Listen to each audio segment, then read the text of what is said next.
What's going on, Ventric here? A couple of weeks ago, Edwin the Magic Engineer and Open Boosters over at the Unhinged Magi channel raised the question as to whether Wizards of the Coast had broken the reserve list promise when they printed Moonveil Dragon, a card that is functionally better than Rock of Care Ridges that is on the reserve list at the exact same mana cost. Let's look a little bit more in depth. I took a look at the reserve list to see, well, was this the first time they have done this? Have they broken the reserve list before, or broken the spirit of the reserve list, as Edwin and Open Boosters will argue, as Mark Rosewater, the lead designer for Wizards, has on many occasions on his Blogatog blog stated that the spirit of the reserve list, not the technical rule of law of what exactly the reserve list says, but have they broken the spirit of the reserve list? So I took a look at the reserve list, and I found a few cards where in the past Wizards has basically broken this before and no one has ever really said anything.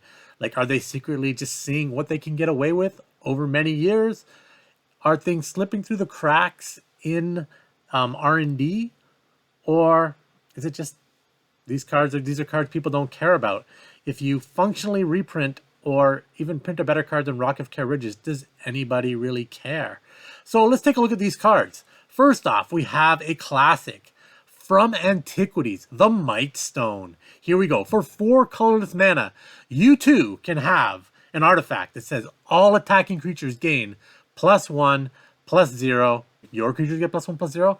Your opponent's creatures get +1/+0. So you're helping your opponent, you're helping yourself. The downfall is it helps your opponent. Now, if we come along here, in Origins, Wizards printed Warhorn, another artifact, so shares the same type. It costs 3 mana, and attacking creatures you control get +1/+0. So this doesn't help your opponent. This only helps you. So for 1 less mana, you get a functionally better card that only helps you. Did they break the reserve list? Did anybody even say anything when this came out in Origins? Oh no! They've broken the reserve list on Mightstone. You tell me, like, this is a good discussion. So let's go on to the next one. The next one here we have Kesa, Summon Legend from Alliances. She is a 5 casting cost, 2 green, 3 colorless for a 2/3, and all green creatures you control get +1/+1. So functionally, we can say functionally, she is a 3/4 that gives other green creatures you control +1/+1, right? So let's take a look here now. This is from Portal 3 Kingdoms.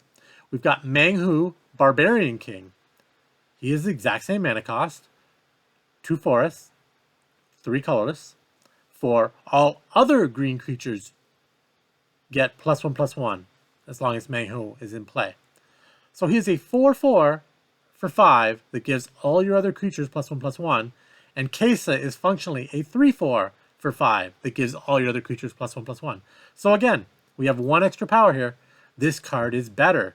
There's another case. Was the reserve list broken? Was the spirit of the reserve list broken? They are both legendary creatures. And last but not least, this one has multiple breaks, and it has one that totally shatters all of the other ones. We have Morin Fan. This is a 5/4 flyer for 5 from Weatherlight. So it's flying, it's 5/4, but it has a cumulative upkeep of 1 life. Now you're just hoping that this 5/4 flyer is going to kill your opponent before Morin Fan kills you. So great. So Morin Fan, 5/4 for 5, 2 black, 3 colorless. It flies and has this downside. But then we get Archfiend of Depravity. This is from Fate Reforged. It's the exact same casting cost, 2 black, 3 colorless. It has flying, same as Morin Fan. It is a 5/4, the exact same as Morin Fan. But wait, there's more.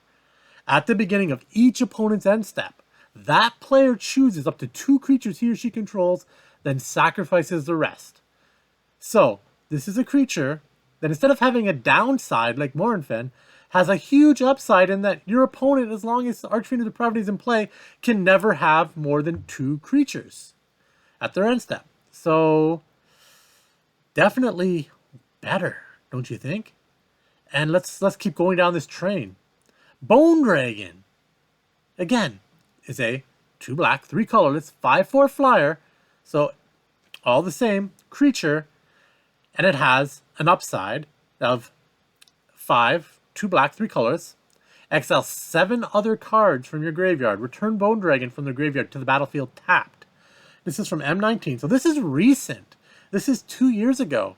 They printed a card that is functionally better than a reserve list card. Nobody said a word. Again, what do we think? And last but not least, this one just kind of blows it out of the water. This is the creme de la creme of functionally insanely better.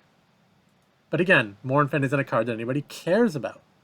It's Doom Whisperer from Guilds of Ravnica. Now look at this guy. For the same cost, 2 black, 3 colors, you get flying. Okay, great. You get the addition of trample. So now he's trampling. And what's this? He's a 6/6. 1 more power, 2 more toughness, that much harder to kill, beat you in the face that much harder. You can't block him with your little 1/1 Thopters and expect to live, because you're going to trample over 5. And does he have a downside? No, he doesn't. He has pay 2 life, surveil too. Sure, paying 2 life, but you don't have to surveil. It's not forcing you. If you're in a surveil deck, this is great. So how is this even on the same playing field as Morin Fan? It's not.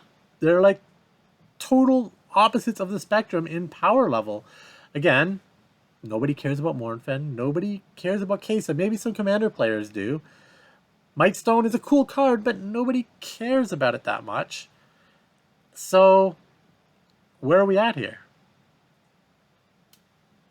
Is it okay for Wizards to reprint or functionally reprint or break the spirit of the reserve list as long as it isn't a card that you play or a card that has this stigma around it, like the Power 9? Like you can't reprint something better than the Power 9, but they've done it to other reserve list cards.